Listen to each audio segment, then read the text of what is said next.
Buenas tardes.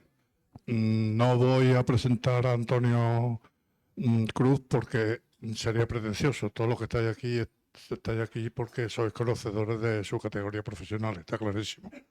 No obstante, como algún compañero se ha molestado en escribirme un pequeñito detalle, pues lo voy a leer y inmediatamente le doy la palabra a él, que es realmente el protagonista de este libro. Desde el Colegio de Arquitectos de Huelva es un placer presentar hoy a Antonio Cruz, miembro fundador junto a Antonio Ortiz de Cruz y Ortiz Arquitecto, uno de los estudios más reconocidos de la arquitectura contemporánea española. Su trayectoria se caracteriza por una arquitectura rigurosa, sensible al contexto y profundamente comprometida con la escala y el uso. A lo largo de las últimas décadas ha desarrollado una obra de gran relevancia, tanto en España como a nivel internacional, destacando intervenciones en patrimonio histórico y proyectos de nueva planta que dialogan con su entorno con claridad y precisión. Entre sus trabajos más conocidos se encuentran actuaciones en el Rijksmuseum de Ámsterdam o el Estadio La Cartuja de Sevilla. Su enfoque, centrado en la esencia del espacio y en la atención al detalle constructivo, les ha consolidado como referentes en el debate arquitectónico actual. Hoy nos acompaña Antonio y le doy la palabra, que realmente todos habéis venido a escucharlo a él, no a mí. Buenas tardes.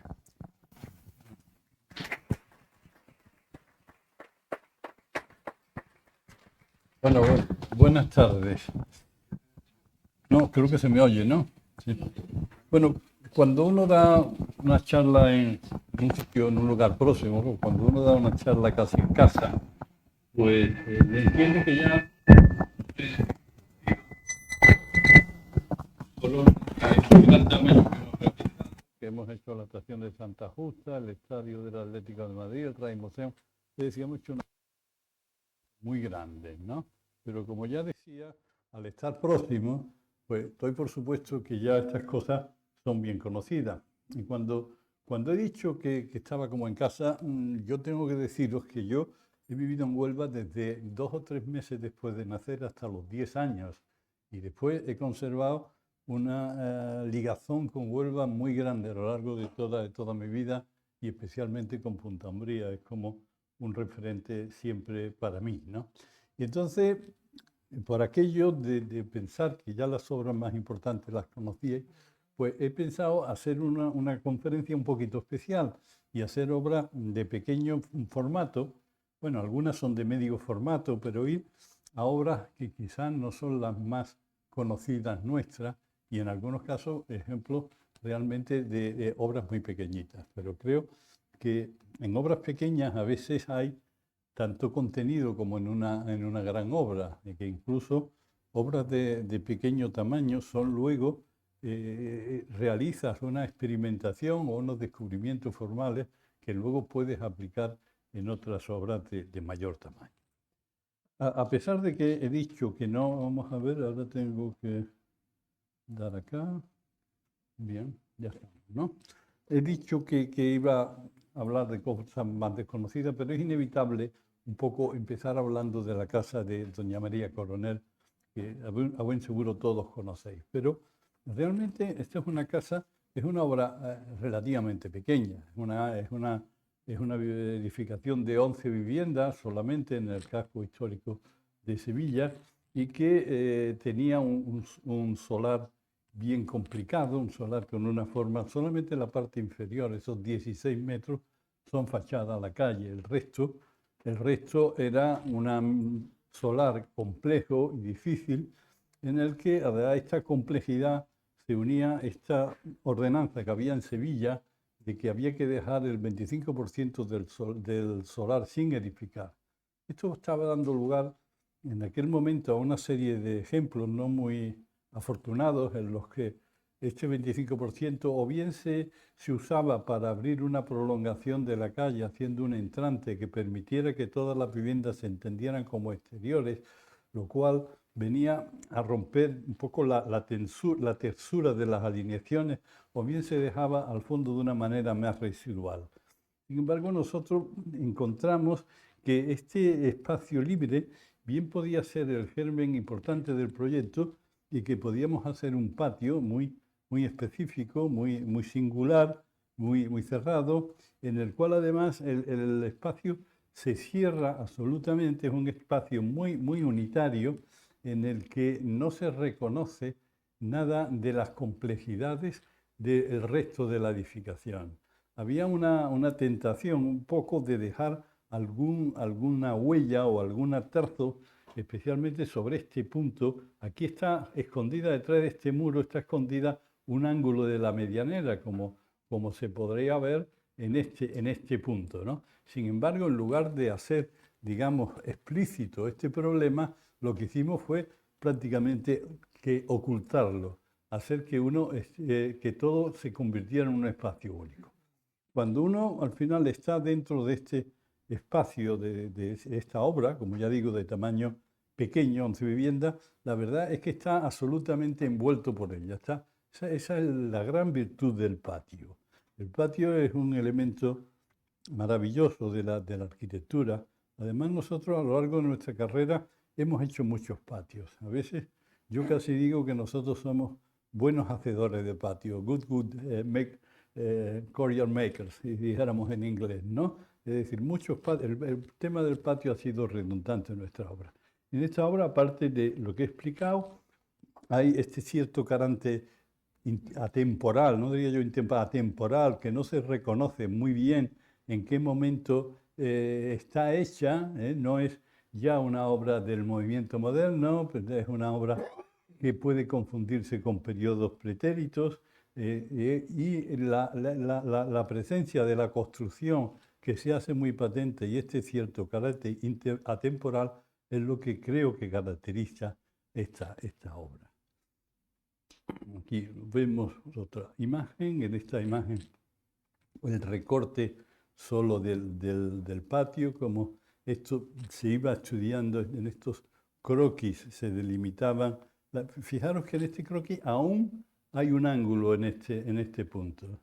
Esto fue seguramente el mejor momento del proyecto, cuando ese ángulo se borra y se convierte en una continuidad. Esta es la puerta de entrada y estos espacios con las escaleras de algunas viviendas que se vierten hacia el patio. Voy a pasar ahora a una obra que digáis, bueno, esto no es tan pequeño formato, ¿cierto? No es tan pequeño formato el Museo del Mundo Marino de Doñana, pero es una de estas obras que para nosotros fue iniciadora de una vertiente de manera de trabajar. Esto prácticamente trabajamos con una planta muy articulada, una planta muy quebrada, que va produciendo distintas capillas. En realidad el programa era adecuado para esta manera de ir haciendo recintos, porque en cada uno de estos recintos luego se va a tratar un tema diferente del mundo marino. Y este espacio central es el espacio general. Por aquí se penetra, luego hay una especie de esclusa que da la vuelta, y todo esto se intersecta, esta planta compleja se intersecta con una sección bastante simple, como podéis ver. La sección es una línea que se quiebra, se ondula, al final se quiebra sobre ella misma, y aquí hay un punto de contacto con el exterior, con una lámina de agua que acaba estando entre el interior y el exterior.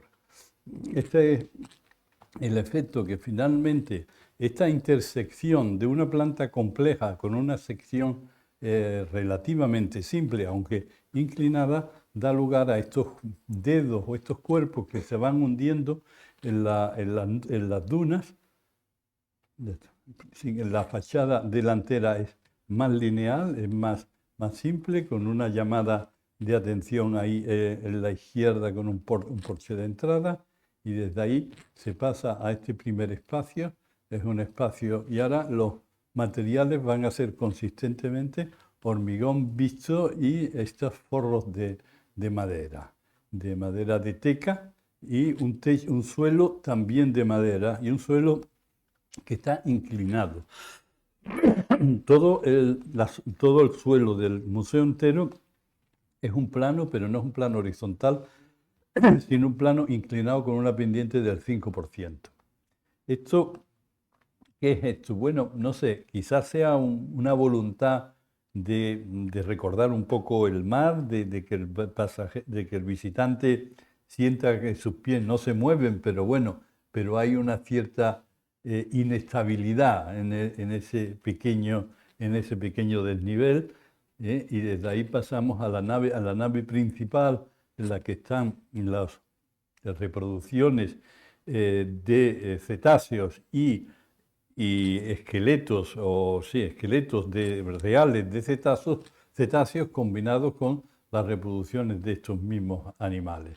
Aquí a la derecha ya vemos el punto en el que se abre, aquí hay un vidrio que casi llega a tocar el agua, de manera que no se produce el trasvase del aire del interior al exterior, pero sin embargo el agua está ahí presente, hablándonos de cuál es el motivo, cuál es el leitmotiv de este museo.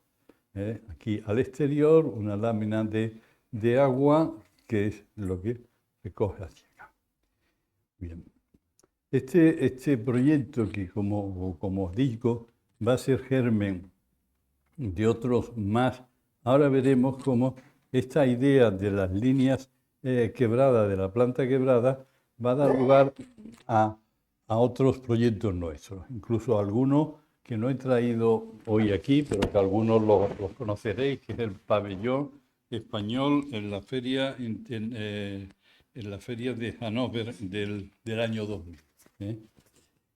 Pero lo que voy a enseñaros aquí ahora, si consigo fijar el micrófono, bueno, si no lo mantendré en la mano, voy a enseñaros 3 pequeñas intervenciones en el Rijksmuseum. Esta que tenemos aquí es la fachada... No, está bien, muy bien. Esto es la fachada principal de la norte del Rijksmuseum, aquella que ha sido menos alterada.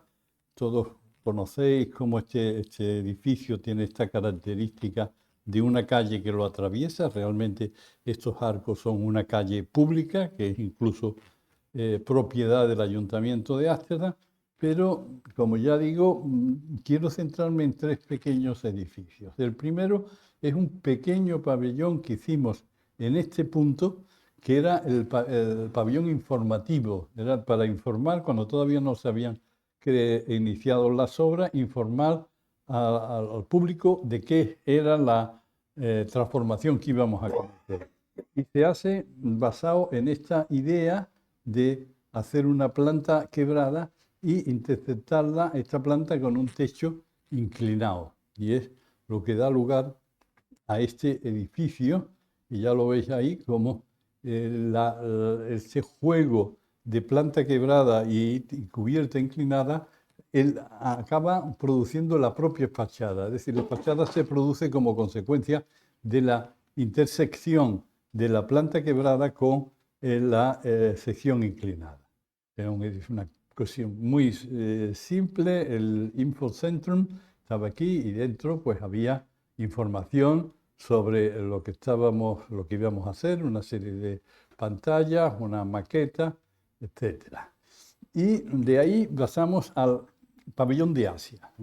El pabellón de Asia, la colección del Rijksmuseum, es una colección de arte holandés exclusivamente. No es un museo a la forma, por ejemplo, de otros grandes museos, el British o el Louvre, que tienen arte de todo el mundo, o incluso el Prado. El Prado también es bastante español, pero también tiene un poco de todo. Sin embargo, el Rijksmuseum es un museo de arte holandés, pero tienen una buena colección de Asia. Y entonces lo que nos pidieron es que hiciéramos un pabellón específico para el arte asiático, para que no estuviera mezclado con el resto de la colección, sino que en un momento determinado aquellas personas que estaban interesadas fueran a ver la colección asiática. Entonces hicimos este pequeño pabellón en un patio, o casi patio del Rijksmuseum, porque es un patio abierto, y lo situamos sobre aquí está la planta compleja también, que vuelve a repetir estas formas quebradas. Esta es la planta de entrada, por aquí se entra, y en esta planta de arriba está la escultura, y entonces hay luces y ventanas horizontales, y luego cuando uno baja por aquí va a ir a la parte subterránea, que ocupa toda la superficie que aquí arriba es una lámina de agua. De esta manera, el museo en sí está en situación de que está como un poco, está aislada, está un poco flotante, solo se entra por más o menos por aquí, por una punta, y por decir también, o sea, hacer una llamada sobre a la especificidad del arte asiático que no está incluido dentro del museo. A la entrada luego se baja por esta compleja escalera que veis aquí. Esto es una obra de, ¿cómo se llamaba? Weiwei. Weiwei, sí, que era un taco de té enorme que huele muy bien. Y bueno, en la parte inferior pues está prácticamente la verdadera colección de arte asiático con unas piezas realmente maravillosas, ¿no? Y todo esto, aquí hay unos guerreros muy bonitos. En este caso fue el único caso dentro del Rijksmuseum en el que pudimos hacer no solo la arquitectura, sino también estuvimos encargados del proyecto de museografía o de la exposición de las piezas. En el resto en la propia colección del Rijksmuseum fue Villemot, un arquitecto francés, el encargado de realizarlo, pero aquí se nos confió la totalidad de la implantación de la obra. Y finalmente, en este punto, colocamos una pieza que llamaron el Entrance Building, el edificio de entrada, pero de entrada, digamos, logística, no es la entrada de público, sino era un edificio para la entrada del personal específicamente. Y claro, esto, fijaros, es curioso, habéis visto la fachada primera que os he enseñado, que era una fachada completamente simétrica, en la cual se ha conservado toda la arquitectura de Kuiper inalterada. Sin embargo, en la parte sur han ocurrido a lo largo de la historia muchas cosas. O sea, ya Kuipers dejó la parte sur un poco alterada. Por ejemplo, en lugar de ser tan simétrico, él colocó en este punto la villa del director, la residencia del director, aislada del museo, y aquí colocó con una falsa simetría la biblioteca. Pero es que luego empezó a aparecer por aquí esta zona que hicieron un sobrino de Kuipers, que es el Philip Wynne, o ala sur se llama ahora, que actualmente aloja las colecciones temporales. Aquí había una escuela de dibujo, entonces no estaba mal traído si había que hacer una serie de intervenciones específicos, actuar en esta zona sur colocando el pabellón de Asia o colocando este edificio que era el edificio de entrada. Este edificio de entrada volvemos a trabajar sobre la misma forma, formas quebradas, techos inclinados, y da lugar a este edificio. De este edificio es que no solo es un edificio que tiene alguna parte de las oficinas del Rijksmuseum, sino que desde ahí, subterráneamente, por medio de ascensores, se penetra en las partes subterráneas del Rijksmuseum, con lo cual todo el personal que trabaja en el Rijks viene a entrar a través de este edificio, de ahí el nombre del Entrance Building. Pero lo que me interesa es ver esta serie que hemos visto de proyectos, que todos ellos derivan del proyecto de Doñana, que fue el primer proyecto en el que trabajamos con este tipo de geometría. Quizás algo ya habíamos antes trabajado en el baluarte de la Candelaria de Cádiz, aunque si bien esto era una obra ya de intervención pública, de transformar una zona que era un trozo de las murallas de Cádiz, que tenía un cerramiento por aquí, un edificio militar, y que se iba a transformar en Museo del Mar. Y entonces, realmente, nosotros, un museo es un problema casi de recorridos exclusivamente. Y nosotros lo que hicimos fue introducir una serie de elementos que hicieran que esta serie de piezas que estaban aisladas y desconexas se pudieran conectar entre ellas y un visitante pudiera ir de un edificio a otro a cubierto, ¿no? Este es el intento que hicimos. Conjuntamente con una idea, lo que hicimos, el edificio original del baluarte y las edificaciones militares que cerraban, porque el baluarte es anterior y después, posteriormente se construyeron una serie de edificios de uso militar también que cerraban el baluarte con respecto a la ciudad. Nosotros todos estos edificios los dejamos prácticamente inalterados. Bueno, tengo que contar que en el baluarte hay alguna puerta abierta para dar continuidad, pero una intervención mínima. Y lo que hicimos es colocar estos elementos que contrastaban con los anteriores por el color blanco. Son unos elementos que se colocan a veces casi en conflicto con los edificios existentes, pero con una mínima alteración. Esto es una cubierta que consigue hacer que el viajante pueda pasar de acá a acá en el famoso Museo del Mar, que, dado que nunca se ha usado como museo, pues los gaditanos lo rebautizaron como Museo del Na. Los gaditanos, como sabéis, tienen esa habilidad, ¿no? del chiste y del humor. Bien, esto es lo que vemos. Alguien, viendo este proyecto, decía que el blanco era el material que nosotros habíamos elegido, o el color que se elegía para explicar que este edificio había sido transformado, que había pasado de un uso militar a un uso civil, un uso museístico, y que esta era la razón por la que, y aquí se ve todo el edificio, está imbuido, todo lo nuevo está unido por este color blanco. Y aquí una imagen, yo creo que muy bonita, de la iglesia del Carmen, que se asoma a través al patio, desde atrás, en esta arquitectura que podríamos llamar arquitectura de ida y vuelta, igual que los cantes de ida y vuelta que van al Caribe, se enriquecen y vuelven. Esto es una arquitectura que se ve que tiene influencia del cono sur.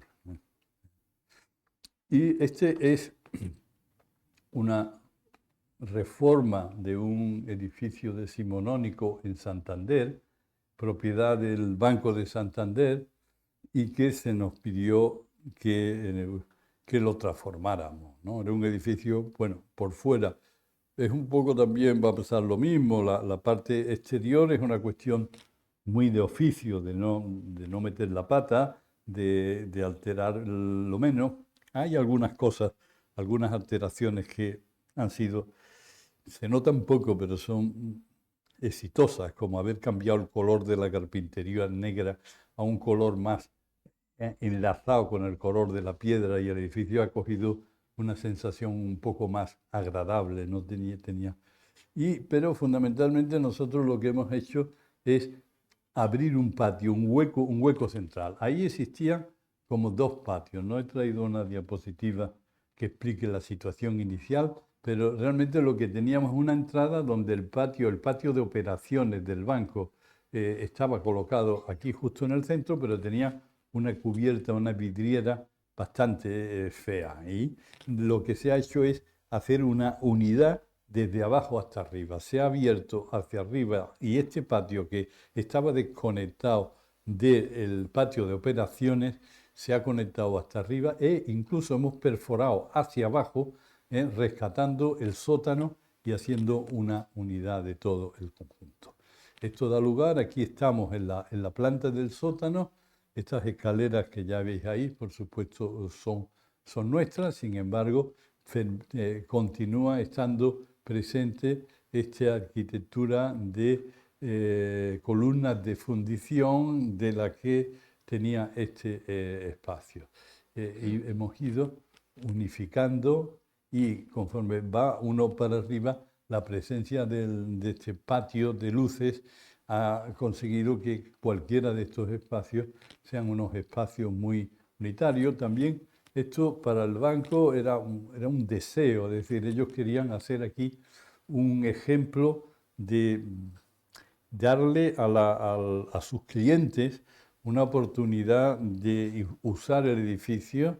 Aquí hay un work café, es decir, un café de trabajo y se puede ir, se puede permanecer y al mismo tiempo pues todas las habitaciones de arriba están con este sentido tan abierto, prácticamente no hay despacho, la totalidad hay muy poco despacho, incluso la presidente del banco, ella dice que ella no tiene despacho, que ella trabaja donde sea, que trabaja con un portátil en donde sea y están completamente opuestos a esto de encerrarse. Y la gente tiene esto es algo que ahora está muy en boga, el que no se tenga ni siquiera un puesto fijo de trabajo en las grandes oficinas, sino que cada día que llega te vas situando, depende qué sitio se haya quedado libre. Entonces, este patio central tiene esta capacidad de unificar, de que todo, por supuesto, todo esto estaba cerrado, las plantas funcionaban independientes y esta sensación de apertura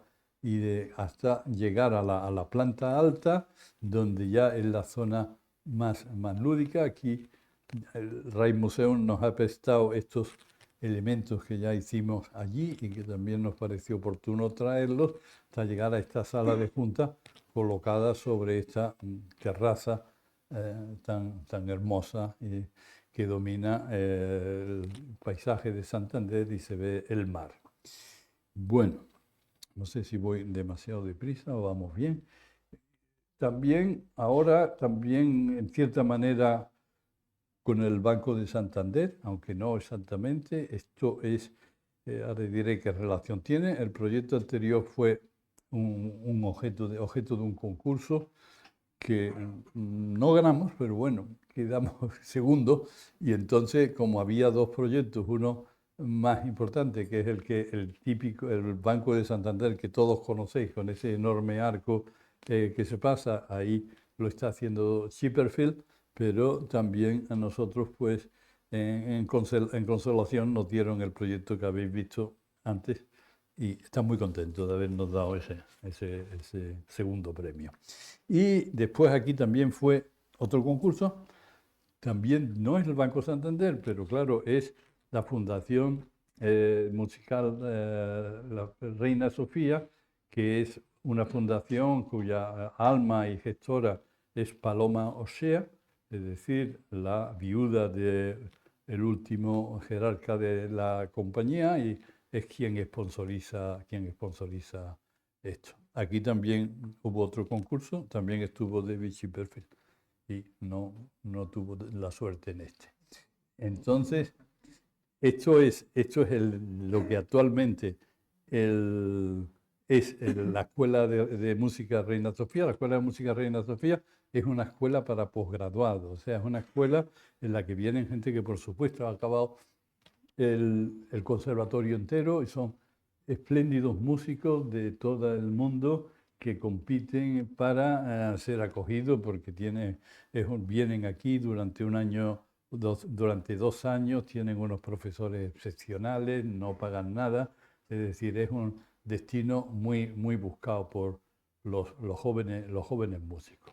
El edificio existente es una obra de Miquel Oriol y a nosotros se nos encargaba el completar estas dos casas que están aquí al lado, hacer algo para unirlo al otro museo. Entonces, bueno, nuestra aportación en este proyecto, que al fin y al cabo uno no podía tocar nada aquí. Este proyecto está todavía en fase de proyecto de ejecución. No se ha empezado su construcción. Pero lo que sí quisimos hacer fue buscarle, esta es la sección del edificio existente y esta era la sección de lo que teníamos que añadir, ¿no? O sea, nuestra aportación es buscar un centro, una escalera, un centro nuclear del edificio. Es decir, en este edificio, el existente, aparte del auditorio, no tiene ningún espacio común, ningún espacio reconocible. Nuestra aportación es decidir que en el centro de este edificio debe haber un vacío, debe haber un hueco, y que ese hueco va a ser un poco el alma del del proyecto y se va a estar en todas y cada una de las plantas. Este hueco central que hay aquí, a ver si hay alguna imagen un poco más explicativa, esta, llegando hasta arriba, y este es el aporte o lo que constituirá el alma de este proyecto. Aquí estamos ahora mismo en una serie de proyectos que he agrupado porque son proyectos de intervención sobre edificios anteriores.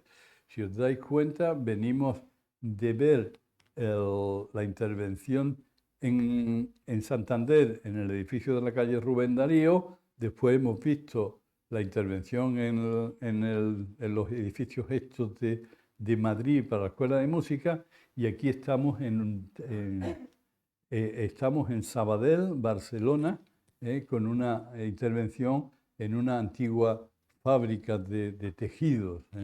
Y esto, en este caso son viviendas lo que vamos a hacer, y la intervención eran dos edificios, este y este.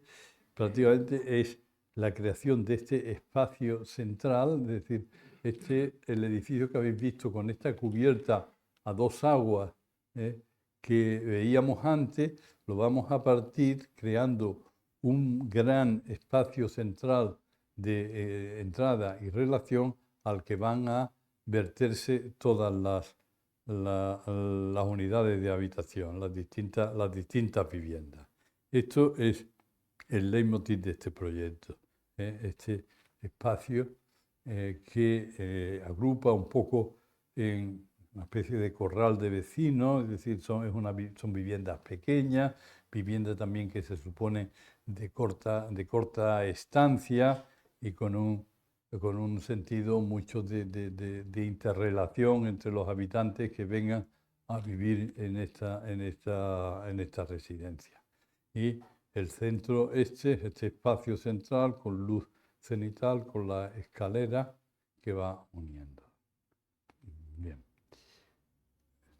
Y también hay una labor de jardinería, de paisajismo en este proyecto, porque si recordáis aquí hay un espacio grande abierto, y en este espacio se hizo esta intervención de jardinería, que aquí veis con una elipse central vacía, y este agua que está aquí, o este punto, que es el punto intermedio entre el hall este que habéis visto y el patio de mayor, o el jardín más amplio. Y ahora vamos a entrar en otra serie de proyectos en los cuales su característica unificadora es que hay una pequeña pieza o mediana pieza que se repite varias veces. Es como un proyecto que está hecho desde la repetición de un solo elemento. Estamos en Java Island, estamos en el puerto de Ámsterdam, en una zona desarrollada, antiguas zonas portuarias, muelles, que se transforman ahora en zonas residenciales. En Holanda es corriente una manera de hacer estos desarrollos que en España yo no la conozco, en la cual se encarga a un arquitecto que haga dos cosas. Que haga primero el plan de urbanismo y después que seleccione a los arquitectos que van a intervenir, incluso que haga una supervisión de los trabajos que van haciendo aquellos que han sido elegidos. En este caso, el arquitecto organizador, el urbanista, era Sjoerd Soeters.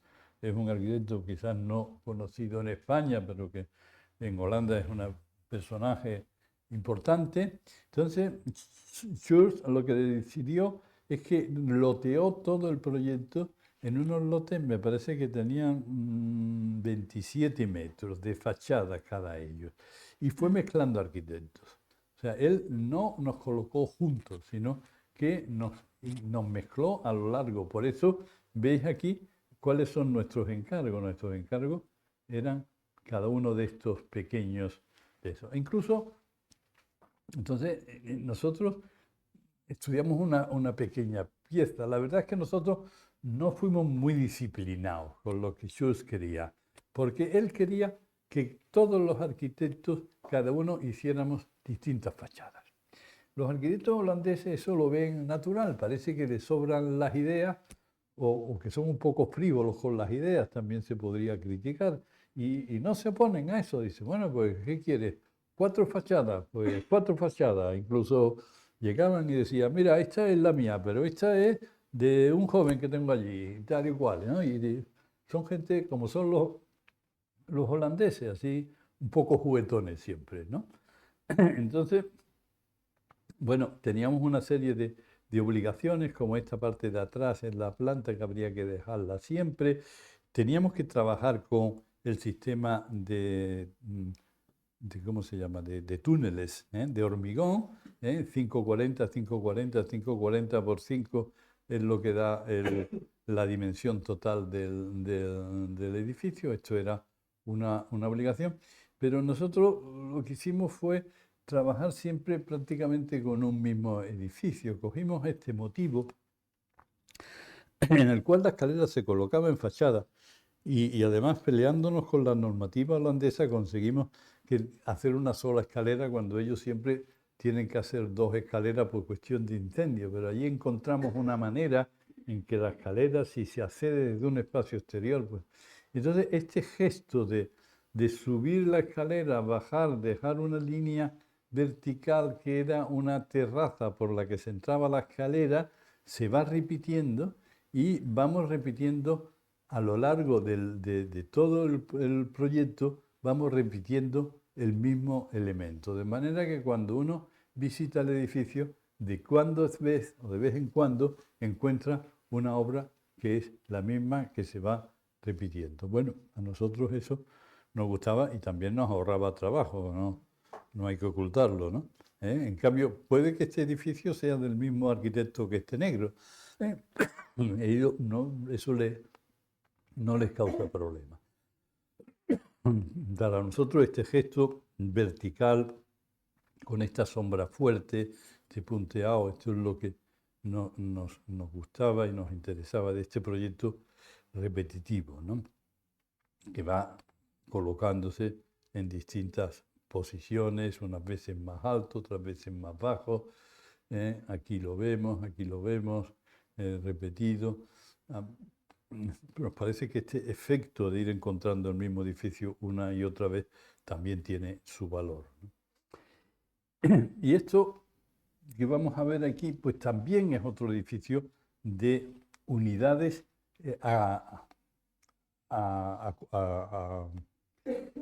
unidas, haciendo un conjunto, ¿no? Esto es en Novo Santipetri, en Cádiz. Nos encargan de hacer unas viviendas en un campo de golf y nosotros optamos por esta, hacemos esta pequeña pieza. Esta pequeña pieza, ya la veis. Quiero no equivocarme si os digo que estos son parcelas de 13 por 16. No hace ya tanto tiempo este proyecto, pero creo que sí, que son 13 por 16, donde colocamos siempre una vivienda colocada en el ángulo menos soleado y vas teniendo un patio privado. Esto, al final, toda la vivienda se vierte sobre un patio y esto es lo que permite hacer una agrupación de este tipo donde las viviendas se van cerrando sobre ella y siempre en la dirección adecuada hay un patio. Tipo que, aparte de ser un tipo muy conocido para nosotros, es decir, ya estamos otra vez, como yo decía antes, haciendo patios, ¿no? Cuando parecía que esto no era la ocasión para hacer un patio, pero acabamos haciendo patios y en un clima tan ventoso como el de la zona esta de Chiclana, tiene bastante sentido el encontrar un espacio exterior protegido. Esto dio el lugar. Entonces, estos se fueron estudiando porque las viviendas eran bastante distintas. Dentro de este esquema de vivienda en L, había más grandes, más pequeñas, algunas tenían 2 plantas, otras no, como la que hemos visto aquí, pues tiene una segunda planta y una escalerita que llega a un mirador, y otras pues se quedan con una sola planta, son muy variadas, ¿no? Y esto es luego el juego a que da lugar esta unidad, ir repitiendo, uniendo el mismo tipo. Entonces a esto cuando lo acabamos le llamaban las saharauis, ¿eh? Y entonces el cliente nos dijo que allí se recibían dos tipos de clientes: los que las veían y decían y la compraban inmediatamente, y los que decían yo no me meto aquí ni con dinero encima. Pero bueno, eso era, así son las cosas. Pero bueno, esta repetición, la misma pieza se va repitiendo y se hacen estas dos como macro manzanas que habéis visto aquí, y luego aquí en esta zona de aquí hay una piscina común. Bueno, creo que hemos... Esto es el proyecto de Santipetri. En el puerto de Scipiona, pues nos encargaron una serie de edificios bastante pequeños, ¿no? El puerto estaba construido y entonces apenas, no sé si voy a recordarlos todos. Bueno, sí. Esto, por ejemplo, era la comandancia del puerto. Aquí había unos locales comerciales. Y estos dos, me perdonaréis, pero unos talleres de reparación, y esto no me acuerdo. Entonces, lo que hicimos en este proyecto, un proyecto con piezas pequeñitas, es buscamos un material nuevo, nos inventamos un material consistente en una pieza prefabricada de hormigón blanco, haciendo una especie de rejilla, con la forma de rejilla, y todos los edificios se fueron haciendo revestidos con esta pieza. A veces la pieza es verdaderamente oculta a luz y atrás, a veces se quita la pieza y deja una mayor transparencia. Estos son, y bueno, y siempre también es evidente que se juega con esta sensación de falsos dinteles. Es una geometría bastante reconocible. Esto eran dos elementos de uso comercial. Aquí vemos la comandancia de Marina del puerto. Al fondo se reconocen los otros edificios. Esto es otra vez la comandancia de Marina. Esto era un cuarto de redes para los pescadores, que se resolvía otra vez con la misma pieza. La misma pieza es la que podía cerrar estos cubículos. En cada uno de estos espacios había 4 zonas distintas para distintos pescadores para guardar las redes, que al mismo tiempo, en este caso, la pieza de hormigón funcionaba como ventilación para que las redes se pudieran secar. Bien, y entonces esto es lo que iba dando unidad a todo el conjunto, es la repetición de la misma pieza una y otra vez. Y bueno, volvemos a Huelva ahora para ir a Tarsis, ¿no? Que es el caso también de esta pequeña vivienda, muy pequeña, una vivienda de 65 metros cuadrados, que se diseña en dos plantas y que se hace organización. La vivienda está, digamos, bien estudiada, en una situación de system minimum. Todo es muy acotado y pequeño, pero se colocan con una geometría especial que da lugar a este espacio, donde va a haber aquí una plaza de acogida, estas especies de calle y una mezcla con el terreno de alrededor.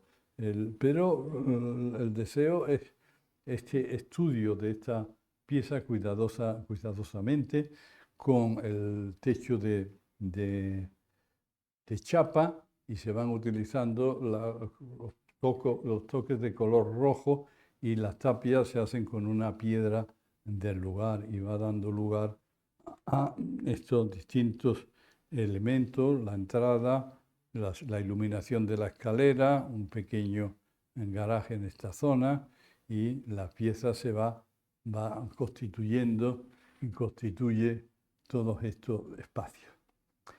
Yo, en general, no me gusta quejarme de lo que ocurre con la arquitectura, pero a veces no hay más remedio que mirar un poco qué es lo que ha pasado, a ver si soy capaz de ir a donde quiero ir, que es aquí.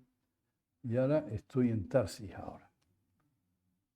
¿Y qué vemos? Vemos aquí unas viviendas que se han metido por aquí, pero es que cuando cogemos el muñequito y nos lo traemos aquí,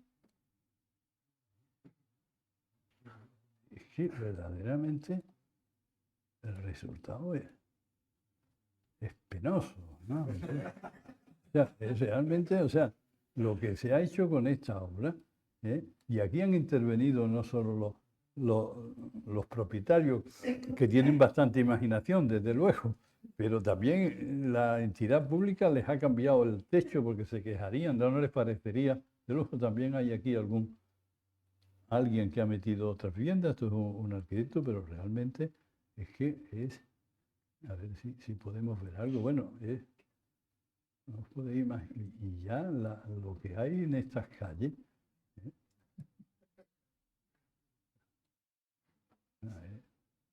Bueno, la focalería de más gusto, bueno, es verdaderamente deprimente. Pero bueno, como decía, no nos vamos a quejar y nos quedaremos con donde estábamos, que no estábamos mal, ¿eh? Ahí quedará esto siempre en la memoria. Es un proyecto donde además hay como una especie de juego cubista, porque la pieza, en ciertos momentos, estás viendo la fachada delantera, la lateral y la trasera. Y ya queda. Voy simplemente a dar un repaso a una serie de exposiciones que hemos hecho de nuestra obra y que también lo he unido a la repetición de piezas porque son una serie de exposiciones que siempre se han hecho siguiendo un mismo patrón. Todo empezó aquí en esta exposición que hicimos en la escuela, en el GCT de Harvard, cuando éramos profesores invitados allí. Nos dijeron que... Y entonces hicimos una exposición, nos pidieron que hiciéramos una exposición, Crucial Team Buildings, y el título es buscado. Puede parecer lógico, que una exposición se llame Crucial Team Buildings, pero en cierta manera esta es una frase provocativa en el medio donde se hace, porque cualquier arquitecto americano de escuelas de Harvard, como mínimo sería Crucial Steel Thinkings, o Philosophy, o Dobbs, o no sé, algo, ¿no? Y nosotros decíamos, no, nosotros somos arquitectos que hacemos edificios, ¿eh? Y eso era lo que queríamos afirmar en la exposición, que nosotros somos arquitectos que hacemos edificios. Y la exposición era, y las otras que hemos hecho siempre están basadas en lo mismo.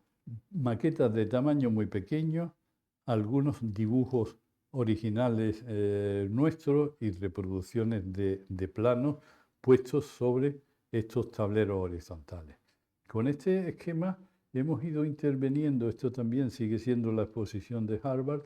Luego, esta es la exposición realizada en una galería de arte que se llama AEDES en Berlín, donde también fuimos, vamos siempre con la misma mesa, la misma sistema de iluminación.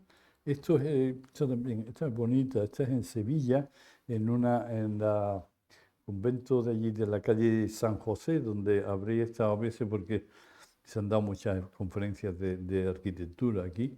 Se colocó, no tengo imágenes de una muy bonita que se hizo en el Palacio de Carlos V. Y esta es el Rijksmuseum y más, esta es en la Biblioteca Central de Holanda.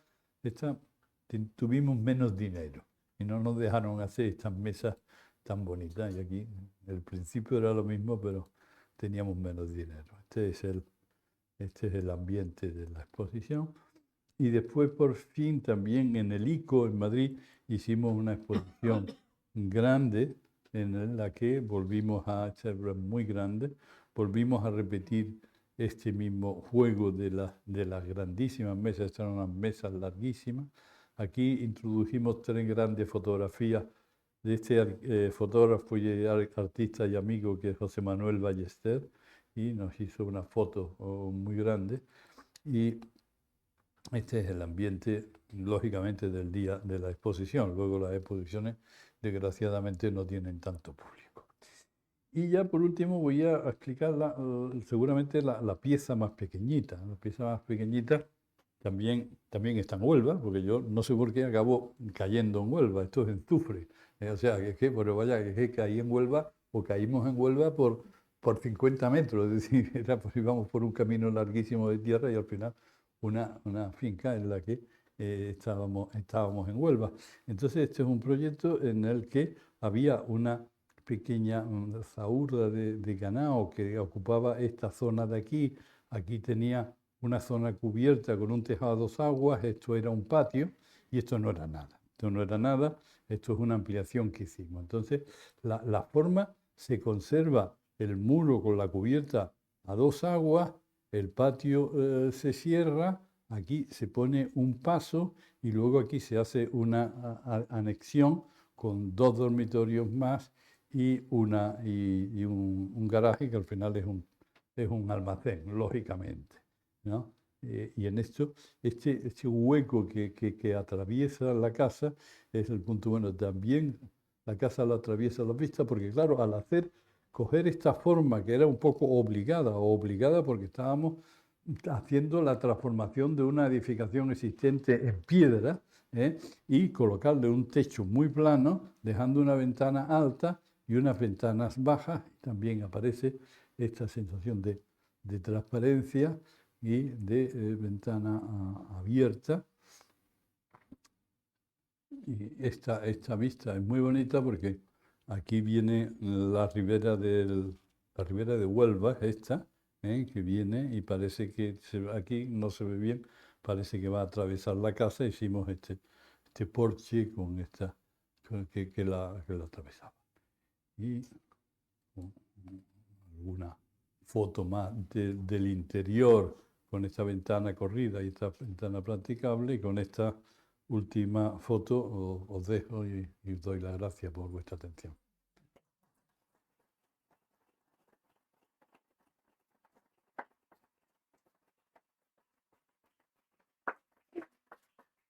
Bueno, como ha sido cortita la exposición, si queréis hacer alguna pregunta, pues estoy a vuestra disposición.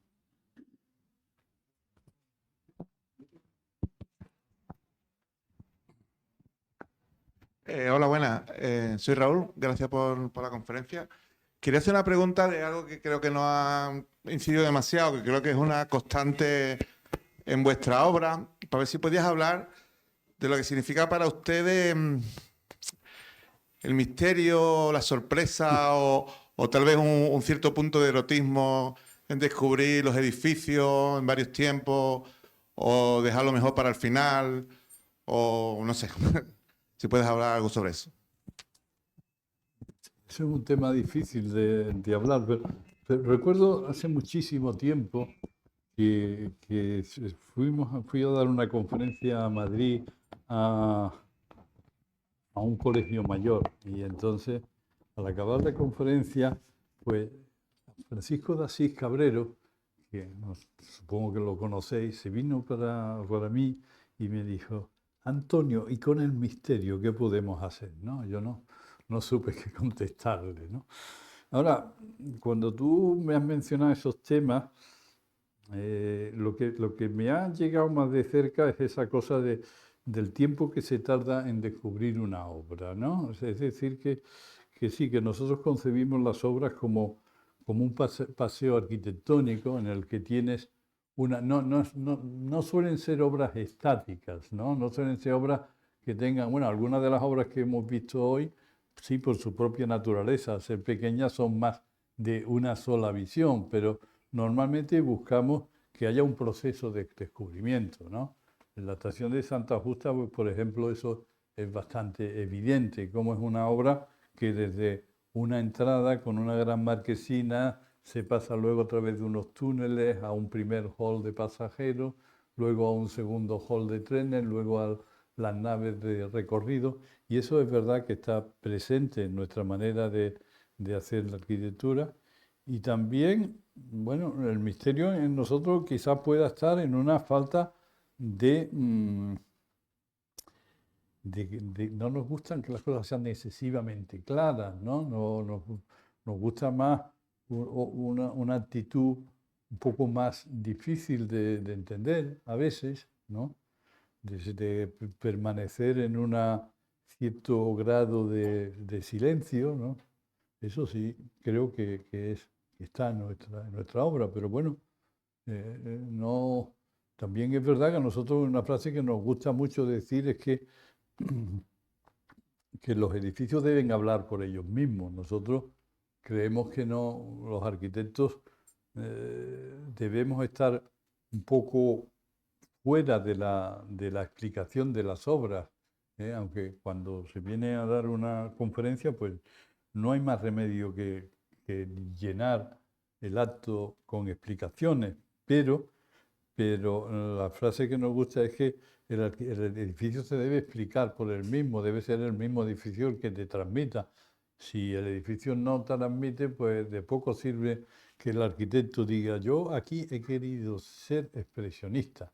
Pues mira, o has sido expresionista o no lo has sido, pero no porque lo digas va a tener más valor o menos valor, sino que son los propios edificios quienes deben transmitir lo que el arquitecto quiere transmitir.